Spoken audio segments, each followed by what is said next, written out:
আসসালামু আলাইকুম। আসেন নেওয়ালা খাইছি নিবাত। তো সকাল সকাল ঘুমড়ে উঠলাম, উঠার পর বুঝতেছি মাথাটা ব্যথা করতেছে হালকা হালকা। তাই সাথে সাথে বিছানাটা গুছানো লাগাই দিছি, বিছানাটা গুছাইতেছি। এখন আমার বিছানা গোছানো শেষ, কমপ্লিট। তাই বাইরে চলে আসলাম। বাইরে এসে এখন ভাবছি দাঁতটা মোড়াই নেই, তাই দাঁত মোড়াইতেছি।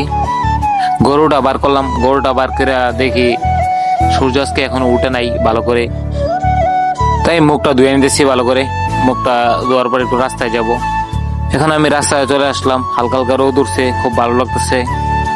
তাই বন্ধু আসলো, বন্ধুর সাথে একটু আড্ডা দিতেছি, কথা টথা বলতেছি, খুব ভালো লাগলো। সকাল সকাল বাইরে প্রচুর গরম, তাই রুমে এসে শুয়ে রয়েছি। কারণও বেশি একটা থাকে না, প্রায় 1টা বেজে গেছে শুয়ে থাকতে থাকতে। তাই ভাবলাম যে গোসলটা করে আসি, তাই গোসল করার জন্য রওনা দিলাম। সামনে বাগিনার সাথে দেখা হয়, আমাকে কি জানি বলতেছিল। আমরা দুজনে একসাথে কথা বলতে বলতে যেতেছি গোসল করতে। আজকে বাইরে প্রচুর গরম আর ঘুমেও ধরতেছে অনেক।